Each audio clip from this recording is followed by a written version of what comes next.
Hello, everyone. So happy to have you all joining us today. My name is Chelsea Conaway, and I'm Executive Director of the Human Services Alliance of Greater Prince William here in Prince William County, Virginia.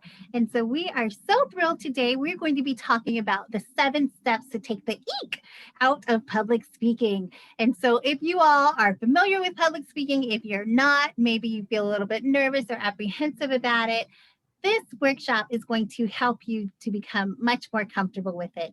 And today we have our wonderful trainer, Miss Peggy Kimmey, and Peggy's going to be here, and she is from Kimmey Training and Consulting. And we are so excited to have her here today to learn from her. We're going to be taking great notes.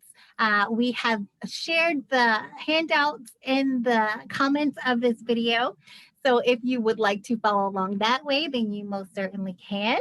And meanwhile, we're just going to hop right into it. So if you have any questions about the Alliance, please look us up at alliancegpw.org. We will share that information in the comments of this video as well. All right. Thank you so much, Miss Peggy, for being here. And it's all yours. Thank you so much, Chelsea. I am excited to be here today. And I'm going to start off by taking over the screen and sharing this. Can you see my screen all right? Excellent, thank you. So as you said, 7 steps to take the EEK out of public speaking. I am very excited and honored that you want to let me share this with you today. And let me just preface it by, we're talking about nervousness and not getting rid of it, but learning to control it and use it to your best interest.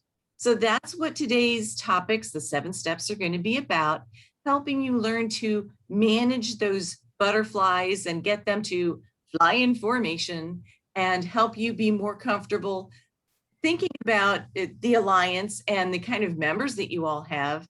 I'm assuming, so that's always a dangerous thing to do, but I'm assuming there are opportunities to speak to groups, to talk about what the organizations offer, and we even do a little fundraising. But there are also times where you're leading a meeting, you're talking to the board of directors, or you're inspiring your group of volunteers to do things. So there are different flavors of public speaking.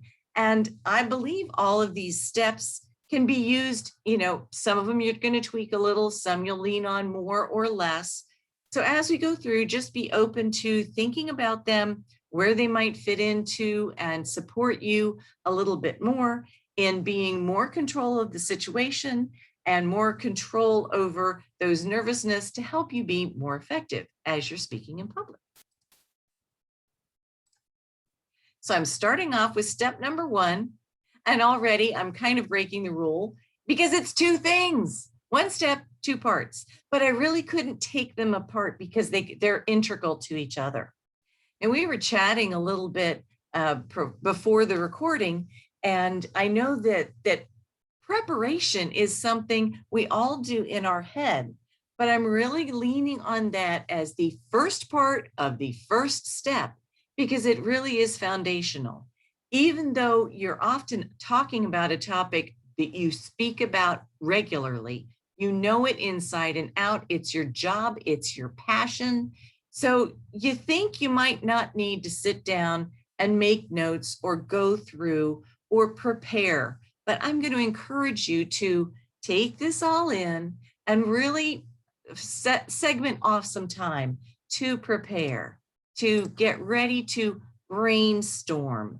Chelsea was mentioning having ideas and different things come up, and it's, well, we could do this, but on the other hand, we could do that. And those are all good ideas. And what I've often found is when people know they're getting ready to speak, even if they've been asked to speak about a particular topic, well, I could take it this way and I could tell that story and I could dig up these statistics.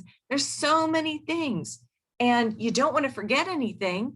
So it just bounces around and that adds to the nervousness. I don't really know what I want to say. I've got all these things, but I don't have that much time. What am I going to remember? I haven't looked that up yet. If you just take a few minutes, it doesn't have to be, set aside 3 hours. Set aside a few minutes here and there and go through and brainstorm it all, write it all down, put it in your phone. My daughter's like that. She'll just, I'm like, who are you talking to? Nobody. I'm making myself notes. Okay, well, I'm an old school. I still grab out the piece of paper and I write it down, and that allows me to highlight things and do an arrow off. Oh, and if I'm going to do that story, don't forget this tidbit. And I can kind of mush and scribble and keep my thoughts together, but it's not bouncing around, and I'm not waking myself up at 2:00 in the morning saying, oh, that's a great idea. I want to remember that. Go write it down.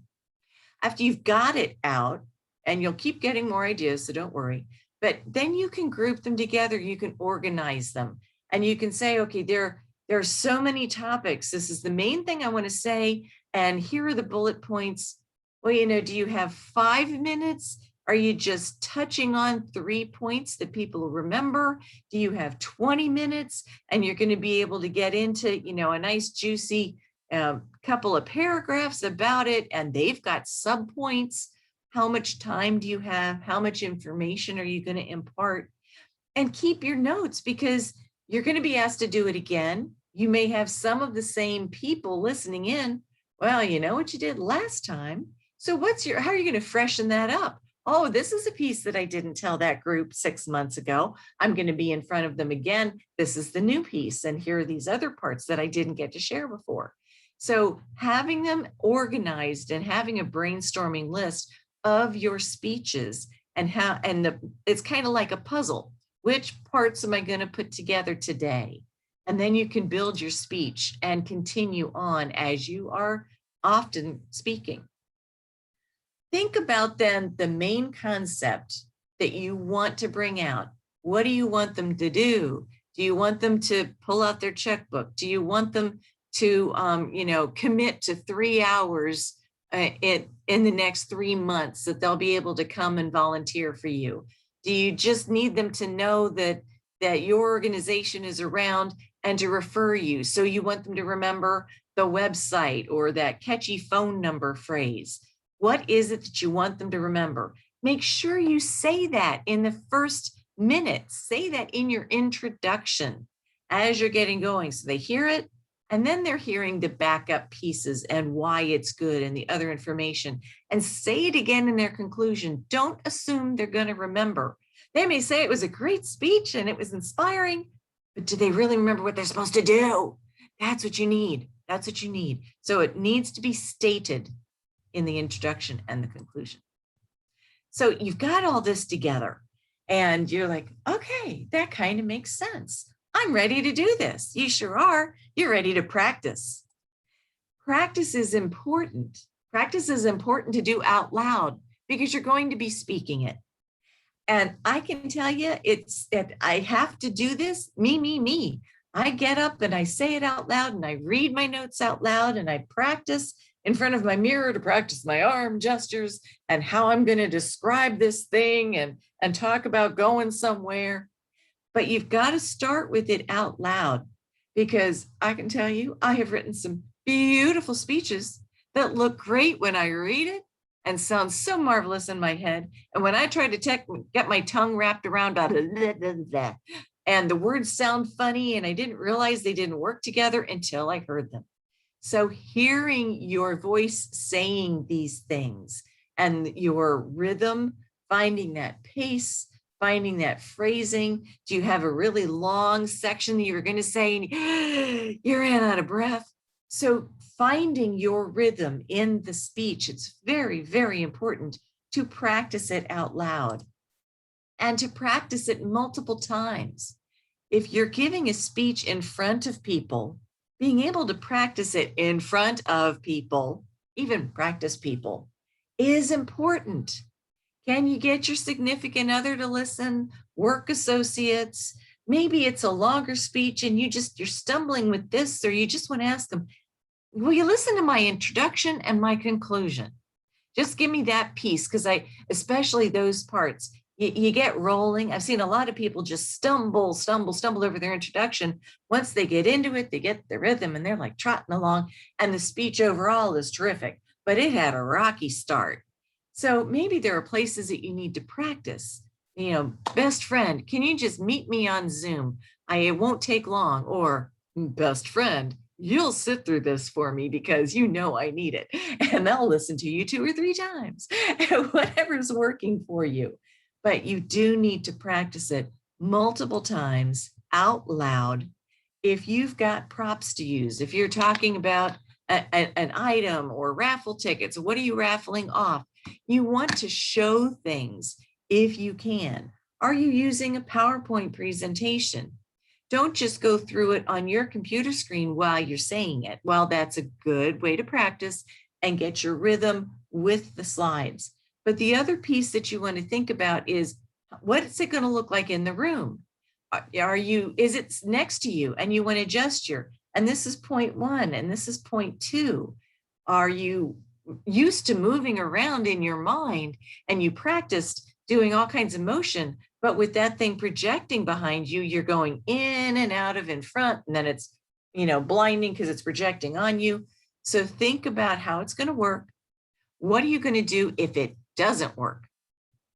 What other things are you going to use? You like to move around, but they've got you a lavalier and you are attached. Or can you ask for wireless? You like handheld because you like holding on to something?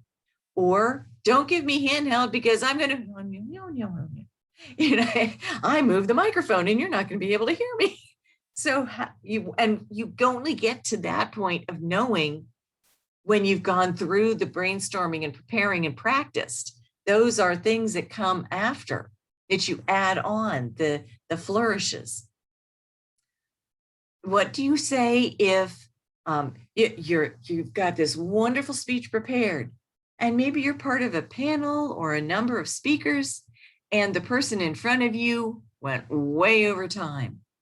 And before you get introduced, your host asks you, we are way over time and people are going to start leaving. Can you cut your speech by about 5 to 10 minutes? What are you going to cut? Or heaven forbid, you're at a banquet and something happened with the food and you were supposed to come on after dinner, but no, they're going to go ahead and start the program and they need you to talk. Can you add on an extra 5 or 10 minutes? Because we've got to keep these people entertained in their seats before they start bringing the food out. How are you going to stretch it? What stories can you add in and still maintain the control and the conciseness and the clear message? All of that, but if you don't practice, how are you going to work that in and still be professional and get your message across and have people say, "Ooh, you did such a nice job." Think about all those pieces. Now, while we're here, I noticed as I was practicing with these slides, I'm going to point out something, and now you're going to be watching all my slides for it. Can you see down at that very last bullet point what to say if you need to cut it short or make it longer, or you get questions? Notice that little red period. I realized as I was going through, I sometimes forgot, how many bullets do I have on here? And I would click and go to the next slide before I was really ready. I just put that little red period. It's not blaring. It's like, oh, and this is where Peggy wants to stop. So I've got a little marker for myself. How many bullets do I have? This is my last one. Okay. So when I click again, I'm moving on to step 2.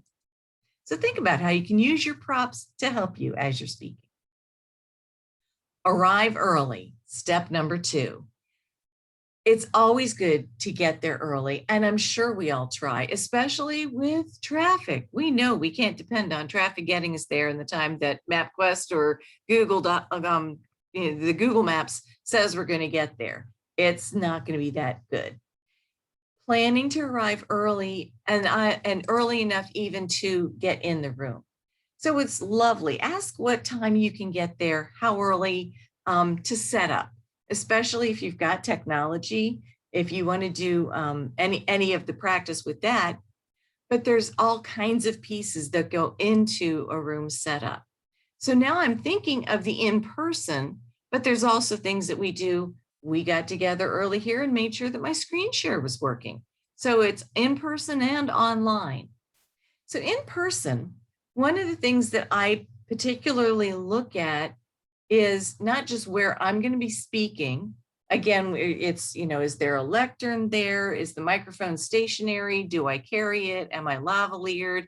How's the projection? Do I have a whiteboard? What's that scoop? So besides looking at my space, now you're in that room, look at the audience. One of the things that I've noticed in some of the settings that you'll see is, what if this is like multiple seminars, multiple breakout rooms, and they've got the chairs all set up and they're all lined up in a nice, neat little row. And the setup people can, we've got 10 and then 2 aisles and then 5, and they just set them up in their beautiful little rows. And what are they? One person behind the next person, behind the next person, behind the next person. So what does that mean you're watching for?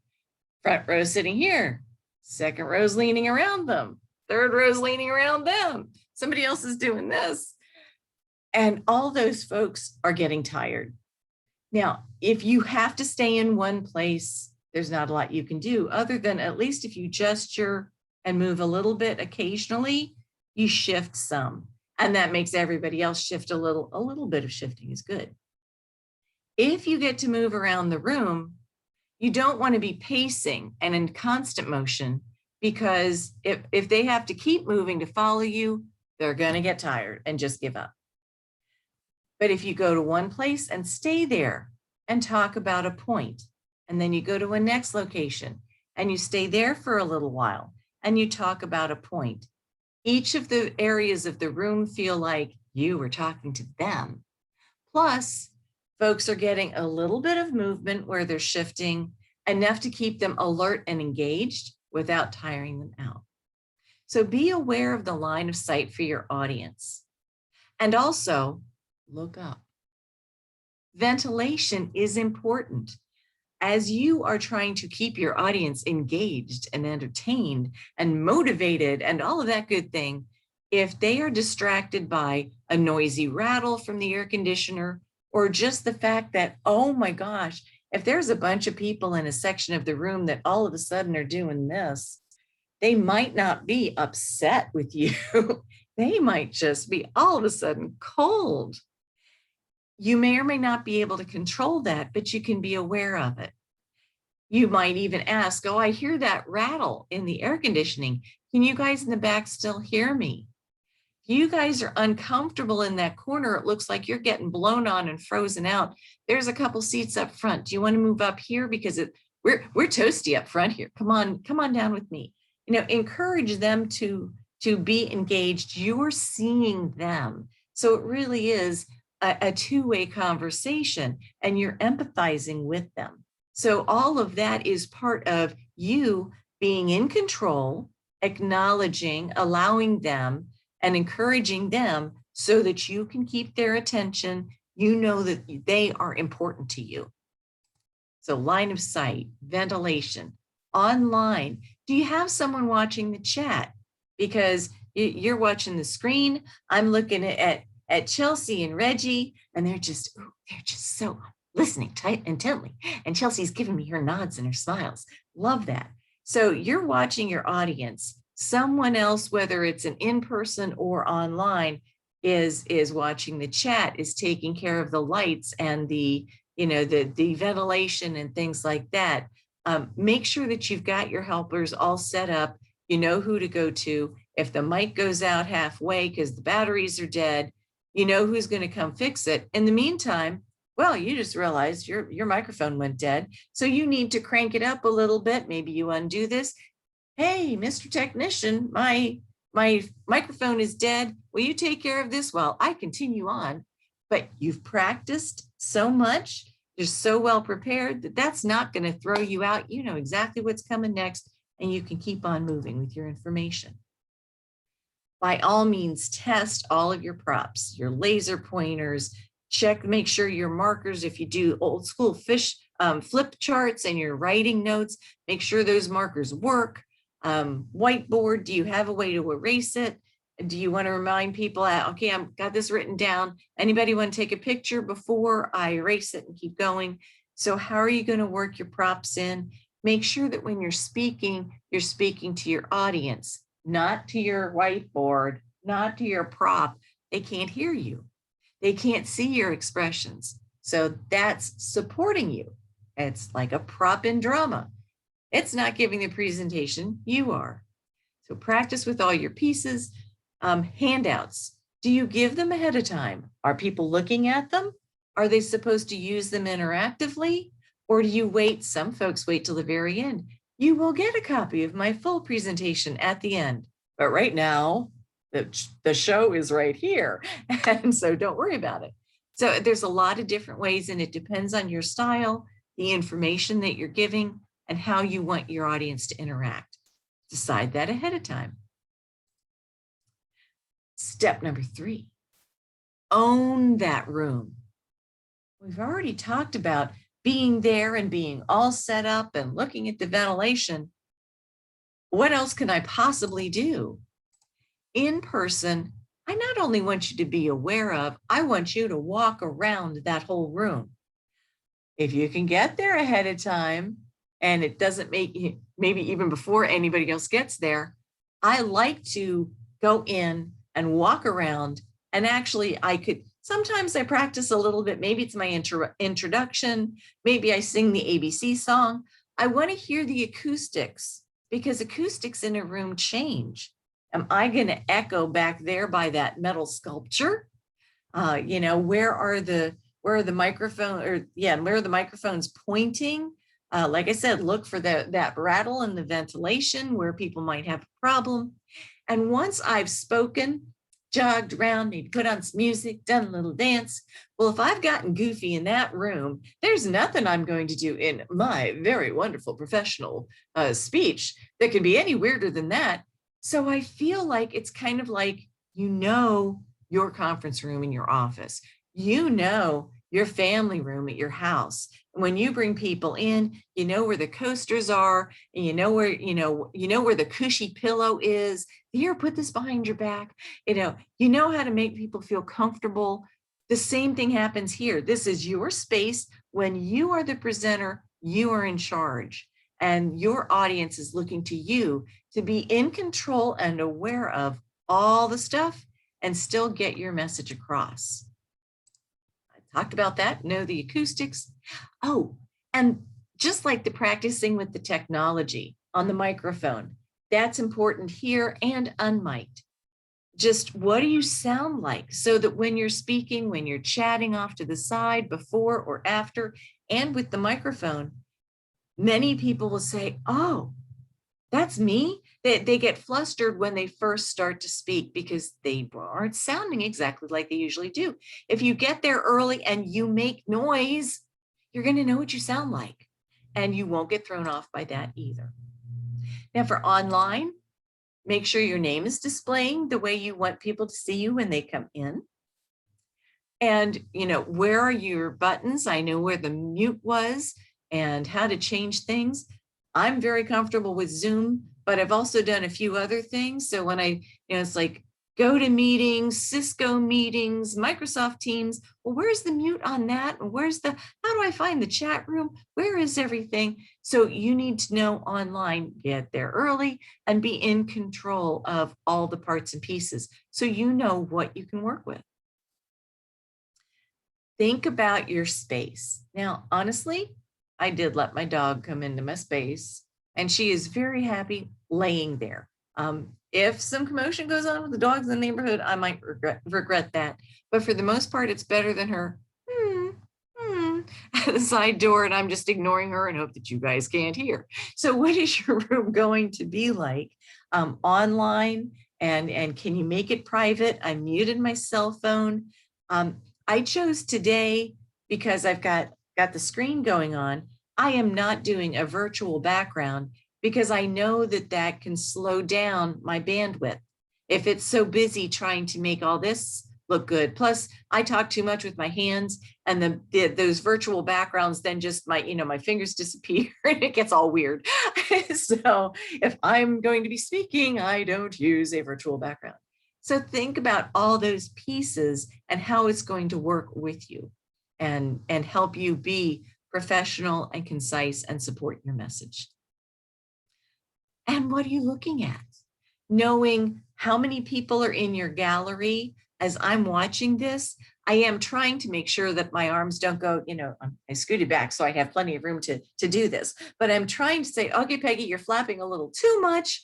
Don't lose your hands down here because that's just boring. But what am I going to do with them? Keep them here. Oh yeah, when I do these numbers out here, it's a little light. Bring them into in front of here. So I'm kind of watching myself and I'm watching my screen and I'm watching the pleasant expressions of my audience, but there's only so many I can see. So again, if you're online, you may occasionally scroll your gallery to see who else is there.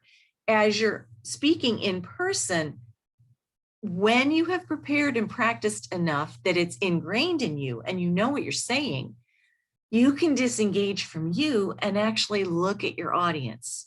Is there someone you said something and they got a little agitated?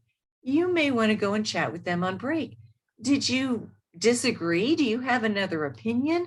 Is there something you'd like to share? Maybe you invite that kind of conversation, or, when you open it up to questions, they're going to jump on you. So being aware of your audience and how they're reacting and receiving your message. And depending on, is it, questions from the floor or questions at the end? How are you going to manage that? So keep an eye on your audience. You're watching them just like they're watching you. Step number 4, breathe. I know you've got this covered. You've been breathing since you were born, and that's a very good thing. You do need to keep breathing. But when you're nervous about something, at least when I'm nervous, I get all tense, and that includes my chest. So I kind of tense up, and then I take shallower breaths. And I know that that's part of what goes on. My husband and my daughter, they really get nervous. Their breathing slows down. Their head isn't getting oxygen. They're like, if I can just get through this before the dots that are taking over completely, black me out, I'm good. So breathing is hugely important. So we want to relax. We want to take deep breaths that come from our diaphragm. We can feel it down here. Back to breathing when you were a baby. When you look at a little baby laying on its back, napping, that little belly is going up and down. We were designed to use our belly and breathe in. Our lungs expand and it shows up in our belly. And that's why when you get a really serious, loud laugh, it's called a belly laugh. You could, ha, ha, ha, ha, ha, that's funny. Ho, ho, ho, ho. That comes from down here. That's where that strength is. So breathe deeply. You don't want to hyperventilate. You just know that you're about to be invited up to speak.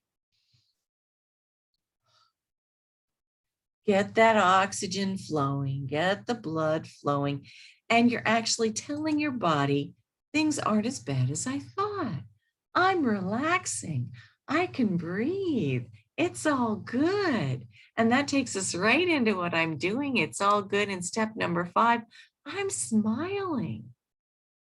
Your smile is hugely important, not just because it looks good, not just because it makes people think you know what you're doing, but I'm going to use my straw here for a second. When your mouth smiles, even if it's a kind of smile, a forced, not really smile, when our mouths do that, it causes a neurological reaction, a chemical reaction in our brains. And it slows us down from that fight or flight mode. It says, oh, okay, well, we wouldn't be smiling if we were, if the adrenaline was pumping. So, okay, maybe it's really not as bad as I thought.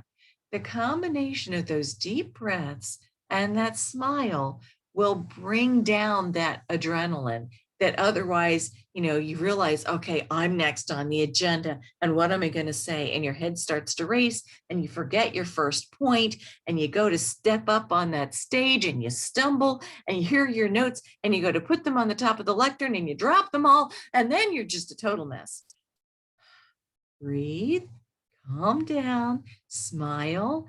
You look like you've got it all together and you really are getting it all together. You're reining in those butterflies. They're not going to tickle you and distract you. You're just going to use that energy to be interesting, invigorating, passionate, about your topic, and you're going to infuse that energy into that well-prepared speech. You're not going to let it distract you and pull you aside. When you're in person, often you're called up to join the person who's leading that meeting. And so if there's if it's that formal kind of situation, then you're going to smile and shake their hand and be grateful. Online, realize that the minute you are on video and as people come in, they're looking at who else is there. You are on the minute people come into that online meeting. So be prepared. I'll tell you, I set this up all ahead of time. So before I clicked on the link that Chelsea sent, I logged into my own Zoom account and I got my PC set where I wanted and the angle. And I'm like, okay, where's my seat? And this is how much, okay, my head's not out of screen, but I still have all this room to work in. Okay, that's going to work for me. And I'm planted and I closed out of that session and then I clicked my link. So I was ready to be on and I wasn't fiddling or planning anything else that had to be done once I got there.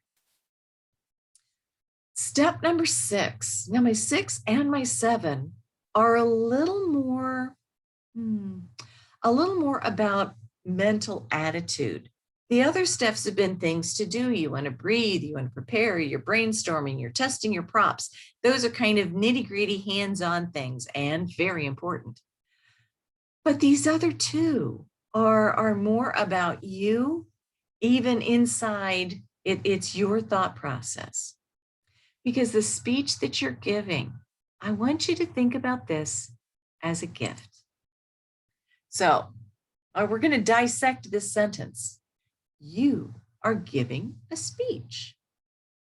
The very first part of that, it's a noun. Remember this from dissecting sentences? The very first part of this is you are giving a speech. That noun, it can't happen without you. If it weren't for you there, who else would it be? You are the best person to provide this information during this event. You are important. Without you, this sentence wouldn't make any sense, and neither would the speech. The action. What are you doing? You are giving. You're sharing something. You're sharing something that you have put a lot of time and energy into, and it is a gift. You are presenting. It is a present. You're the speaker. You're giving that speech. Let's talk about speech.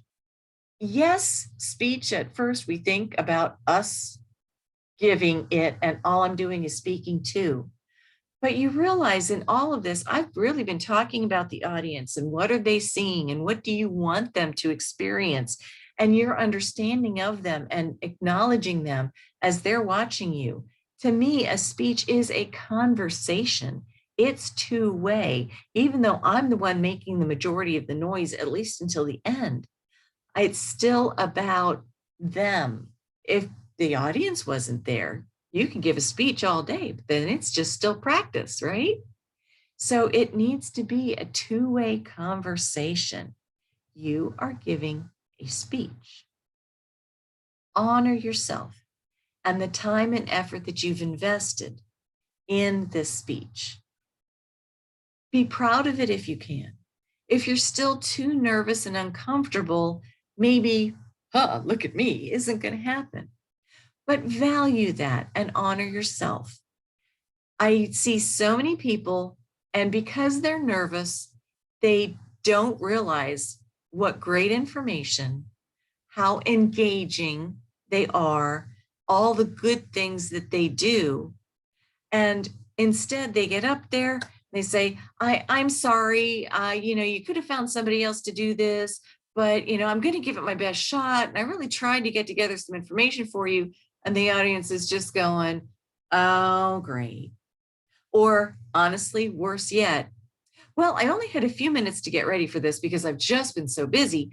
But, let me tell you a couple things that I thought of while I was driving here in the car. Wow, didn't think about me at all, did you? Honor your audience's time and attention. They are there, waiting to listen to you, provide them with information, and they are ready to listen and give you that time. Honor yourself and your efforts. Honor your audience and their time and attention. Finally, step 7. Again, it's all about the internals for you now. Visualize. I'm not just talking like a vision board. What do you see? The end result. I'm going to be a fabulous speaker someday. Well, that's good. How do you get there? Well, preparing and practicing and breathing and smiling and all those things will certainly help.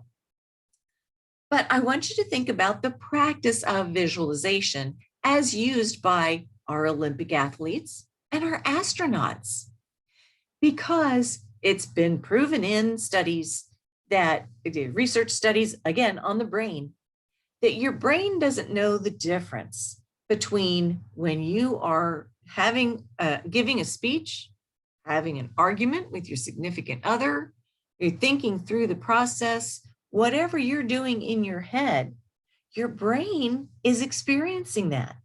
That's why, I don't know if this has ever happened to you, but even when you dream something, well, it's only happened to me once. I dreamt something and my husband was completely out of character in the dream. Whatever it was, he really got me angry, and he's not that kind of guy. But I woke up and I was so mad at him. Luckily, I realized that it was just a dream, but I was experiencing that anger. So with visualizing, it's much more directed. You are aware, you are awake. You can call it meditation with mind images and mind movies, whatever you want to frame it. But I want you to go through, it's more than a practice, but it's practicing your speech as you're doing it experientially.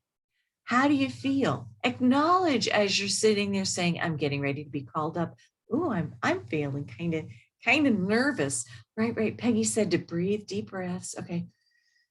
And I'm going to smile and think it's not that bad. Okay, this is working for me. That's right. It's not as bad. And I'm walking up and I'm smiling and I'm shaking hands and I feel good. And you just go through the experience in your body, emotional experience of the success of all of your props working smoothly. And the audience laughs at your joke. And they raise their hands when you say, how many of you are interested in volunteering? And all those good things. Well, that's exactly what you want to see. And when you get to the end and they're happy and they applaud and you feel wonderful and your host comes back to thank you and they give you a big hug. Oh, I want to visualize that again. Do that a few more times, again and again and again. Remember, your brain thinks it's already happened. So when the day comes that it really does happen, you got this. You've already done this 10, 20 times, and it worked out really well. Well, there's no reason to get scared now. Maybe a little bit, a little more nervous, but that's okay. You know how to control that nervousness. You know you've practiced, and you know how good it can be. So you're going to work through that. So the practicing live in person out loud to people, and then practicing in a mind movie. I know this seems like a lot of time to invest. Don't let it get you upset and add to your nerves, but give yourself time, a little bit here, a little bit there. You ponder and you brainstorm some more and you make some more notes. Work it into your schedule. Allocate that time, work it in when you can. But invest in the time so that you have a speech that you're comfortable with, that you know the value of, and your audience will receive gratefully, and you will have the result you're looking for. So that is my 7 steps. I do have a bonus suggestion. That practicing that I talked about, if you're really nervous and you're saying, besides just practicing to my spouse or the dog or my best friend on Zoom, I really need someplace else that's going to be a little more professional and give me feedback. I'd like to invite you to Speak Up Manassas Toastmasters Club. We meet the first and third Mondays from noon to 1. We are still Zooming through June, and we are exploring how we might do in-person meetings or some combination of Zoom and in-person starting in July, but our location will be at the Prince William Chamber of Commerce. Here is our website if you would like to go and just learn a little bit more about us before you decide if you want to visit. And you can absolutely drop me an email and I will get you the Zoom link. Also, if that, Monday's middle of the day doesn't work with your schedule, especially when we go back to in-person and you want that in-person feel, then there are many, many clubs in Prince William County, and they meet during the day, during the evening, during the weekdays, during the weekends, pretty much whatever's going to fit your schedule. If you want to do this, you're going to find a club. And if you've got a specific time that's not working, let me know, because I know some people in the district who are always looking to start a new club to fit a new niche, as long as they can get a few people together. So that website, toastmasters.org. So my last slide here is, do you have any questions or other suggestions? What helps you control your nerves? I'd love to hear from Chelsea and Reggie what works for them, because I know they do a lot of speaking and it's already successful. So any suggestions from everybody? These are just some 7 steps and ideas from me. And there's my email address. Feel free to reach out and let me know what you're thinking. Chelsea, back to you. Yeah. So one of the things that I found that works for me is trying to gauge, like you were saying, in terms of preparation, what the audience might be thinking before I walk in the room to start speaking with them. And so even when we invited people to register today, they were asked, if you have any questions for the presenters, drop it in here. And so one thing I always like to know, not to prejudice myself against what they might be thinking or what they might be wondering, or what they might ask or what assumptions they might make about what I'm going to say, but just like, if I know that they want to know about the alliance, and I know that this particular group wants to know about how they can join and become members, or maybe they want to know about our grant program, because everybody doesn't care about every aspect of everything that we do. That's something that Exactly. helps me to not be so nervous. uh, so that, and then 2, I tend to start with some type of audience participation. So even if it's just something like, is everybody happy to be here today? Are you all as excited as I am about this? It really does. It gets me kind of excited, and it kind of, it gets them to be a little bit less nervous, it seems, because Mhm. sometimes, like you were saying, not only is it that they're there to see us, but we are there to see them too.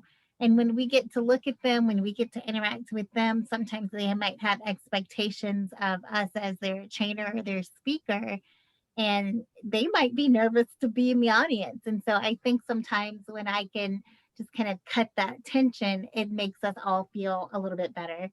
And then one of the other tips that I heard that I always try to do is, they say if you're walking up to like a podium or something, or you've got a lectern, that if you just take a second to like adjust your paper or your iPad or your water glass or whatever it might be, that physical nervousness, that nervous energy can have a place to go and be channeled, even if it's just for a couple of seconds. So I always, you'll notice, have something in my hand whenever I'm speaking and training, because it just makes me feel better to not be fidgety and to have something to do. And I really like the part at the beginning whenever you were sharing about how, when we can go and we can really think through what our thoughts are and think through in advance what we're going to say, it makes us less nervous. And I know for me, if I'm talking about something I've spoken about a million times, I don't get nervous no matter what is happening. And I've done different types of trainings. I used to do poverty simulations in my other job. And so we'd be in there with, I think the biggest one we did had like 400, 500 people in it. And that's a really large simulation size. Most simulations, we try to keep it to 80 or so. And all kinds of things could go wrong when you have 500 people running around in timed environments, and they have props, and we have different, things set up for them. And I would never get nervous, but if I had to go and speak on something that was impromptu and I knew I had no idea what I was talking about, and I couldn't kind of just fake my way through it, I would always get nervous. I'd start sweating, I'd turn red, I would drop things. I mean, all the stuff you don't want to happen when you're doing your public speaking. So I so appreciate those tips. And then too, the tips that you gave about acknowledging the physical space. So one thing about my voice, I have a higher tone voice, a higher pitch voice. And if I'm in a space that has a lot of loud ventilation, if it has a projector that's humming very loudly, it can be really difficult to hear my voice, even when it's being projected through a microphone. And some people who have hearing aids actually don't always pick up my voice all that easily. And so knowing that when I'm speaking, I always do try to take a little pulse check to see, okay, can everyone hear me clearly? And then that whole thing about, if you can't hear me, move up here. Do you need me to project more? Do you need me to stand over here versus standing over there? Because a lot of times, like you're saying, people might be sitting there with their arms folded, and it's not so much that they're not interested. They might have an environmental factor that's making it more difficult for them to engage with you how you would like. So those are, some of the things that have helped me with my nerves. In terms of questions, I don't think I had any. I think you actually answered all the ones that I was going to ask. So thank you so much. I don't have any. And Veggie, I'll kick it over to you now. Yeah, I was just gonna make a comment. I definitely like with the 7 steps, especially like at the beginning, how like at the beginning you prepare and practice. But it seems like even the other steps after that, like, are things that you need to do in order to actually just get yourself in the right space or the mind space or get your confidence up in order for public speaking. Because it's funny, it's almost like I played sports growing up a lot, but it's kind of like even how we would do in sports. Like if there was a game on Saturday, Monday and Tuesday were our big prep days, like preparing, getting ready, practicing very hard. And then by Friday, really the only thing the coach will really have us do is relax. We're going to have dinner together. We're going to visualize really how we're going to do tomorrow, get ourselves in the right mindset to really do that. And it kind of goes the same thing with public speaking. Like there is that level of like beginning to prepare and practice, like, make sure get everything out, really go after making sure everything's going to be right.